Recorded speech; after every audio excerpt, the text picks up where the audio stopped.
It's still a young one. Rainwater harvesting by Brad Lancaster. Having a good life. So today we're on our way to Emmanuel's house. So we cut him some poles. And Sue B bought some tools. I hope you can see down there. And hose pipes. And then we're taking some wire. Now using a car like this for a pickup truck is obviously not advisable. But it would have been much better if I used one of my wife's blankets for protection of the car. But then I also would have had to use some sort of protection against my wife. So sometimes you have to just sacrifice the car for your own safety. So finishing foundations today. We got a bit of a late start. We had work in town, so we're adding brick force. We got some new brick force. The guys are mixing cement there. Rebison is marking out his lines. And so very soon that will be the home of Frank the Tank, as we will call it. I'm looking forward to capturing loads and loads of rainwater runoff. Thanks to Brendan. That really helped me a lot with that tank. Okay, so we're back at Emmanuel's house. And let me show you. So they've got a rake already. And as is with the culture, they are just getting raked. Everything that's not mulched is getting raked. That's why I thought this was quite a genius idea. The bricks around the areas that doesn't need to get raked. That gives the idea of cleanliness. And Emmanuel, just put everything down. There, I quickly want to make a video. Did you see those tools that I bought you? Yes. Sue B bought you hose pipes, yes, so I can get my hose pipe back. Okay. And then those shovels with gloves, and that one is also for you. Those fly things are for the plot. I don't take them. Yeah, I want to try something for the flies there. So yeah, I think we'll go over how to use them a little bit later. And then, did you move the wires to the back already? Yeah. Okay, so these poles and wires and everything we want to use in the back. These things, Emmanuel, this will be very good mulch. In the mulch. Yeah, very good mulch. You must always look for examples of where you can mulch. So this tank filled up with the rain, but it was leaking so much that it's almost empty again already. And so we're still waiting for those parts so we can seal it. Our idea today is to put a fence from there to there and start with a living edge.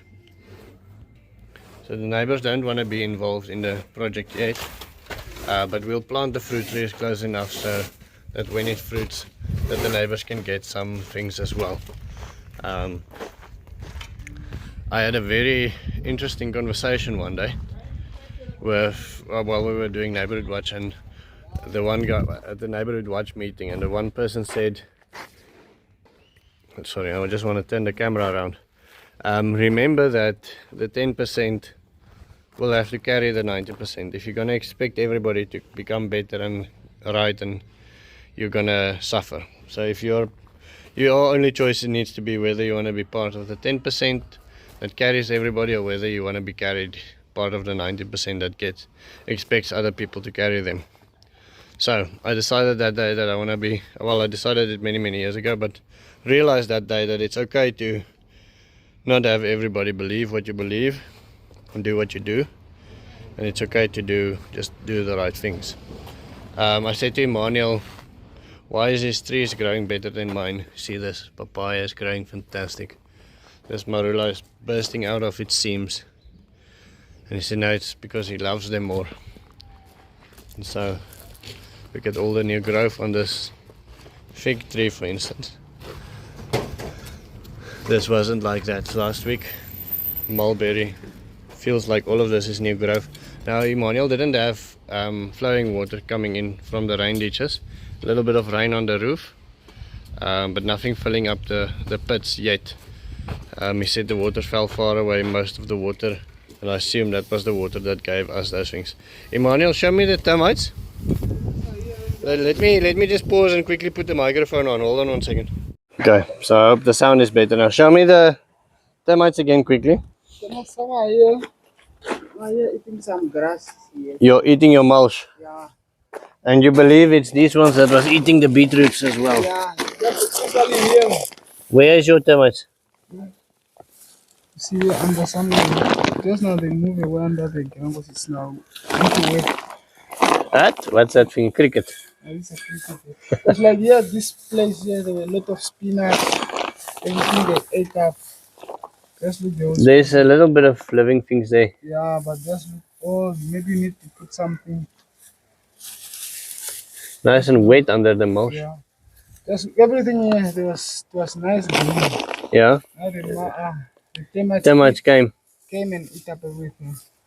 The thing, so you have to make sure you put water each and every day. Exactly. So termites cannot come. If you miss like one day, then they will come. Yeah. So you have to make sure you have water there. It's very important. This grass is not as Wet? wet. Water, Termites will leave it. then they will leave it. They will come, but not that much as the. But also the little plants needs water every morning and every afternoon. It needs to be moist for the small plants as well. Okay. And all the water you put through the worm bin. I think that is why these trees are growing. That's why these are very fast. Growing like this, like crazy. Yeah, then let me see. Because last week I planted something here. I don't know now whether it's off. Yeah. Yeah, I put some spinach last week. Okay. Yeah, they are now out. They are coming out, yes. You can start opening them up, so the sun can see them. Okay. You can put the mulch between, but not on top of them. Okay. Okay, the sun needs to see them. Oh yeah, I see. Here's a full line. Hold on 1 second. So there's a full line here. And then there's another full line here. You planted them a little bit too close to one another. Yeah, just put them just to try to see, because I did not put any compost there.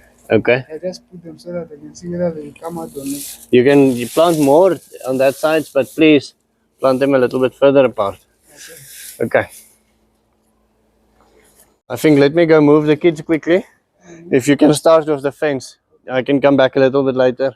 See if there's anything I can help you with. Okay, I'll see you now. So I wanted to show you this special site that I can get to see sometimes. Let's do baby giraffe over here. This is a private plot, and then over here one that's just a teeny bit older, but it's also still a baby. I think the sun is better for this one actually. Let me see if I get out whether they will stay. I think as soon as I get out they'll probably run. Let's see. Normally when they can't discern a human, they say, wow, this is like 20 meters away. Now when you ride a horse and the giraffe makes that little bumpy thing, the horse decides it's the end of the world and it runs. And those ones also decided, yep, and this is trouble. I hope the sun is not too bad in the camera. There's the bull. I got it back in the car and I saw this one come out. Hello. It's still a young one. As soon as they get a little bit, or the older they get, the darker they get. So this is still all of them are still quite young. So the day I ran out, I came to Emmanuel's house just before sunset as the sun is setting, and you can see there and the kids are playing.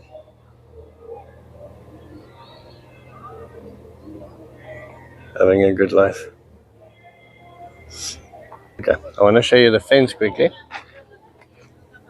that Emmanuel built today. So we actually I bought extra marula trees, but he says he's scared the marullas is too close to the house and they will pick up the fence.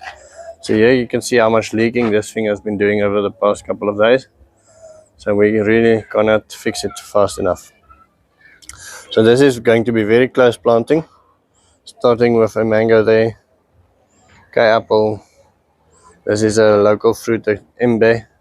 Now these things will not carry to capacity because they will be very, very, very close to one another. And then this is some extra Lucina. Lucina is planted here on the fence. Imms will get more stays, more poles for this. And we'll move some as if he needs some more, we'll get some more for him to build. And then we're waiting for the Kai apple. The Kai apple I think will be the major species on this. We planted quite a bit, we'll plant quite a bit more. I think Kai apple for our living edges will be the way to go. I don't know actually how much water is still in here. Let's have a look. Yeah. So that's still very nice. Okay, then so that's my pipe being returned. Pipe that I borrowed him. Got new pipes today. Trees are really doing well. You can see between it there's some corn. Showed me quite a lot of termite activity underneath. So see here, there's termites there between next to the corn. So he moved the mulch up now. So I want to convince him that the termites are going to be good for his garden, but I still have to sometimes convince myself as well. Okay, then now freshly mulched again. Mulch are doing well. I think these trees are doing superb. See, there's plenty of termite activity down here. See there. So we will have to see what the end result is of this.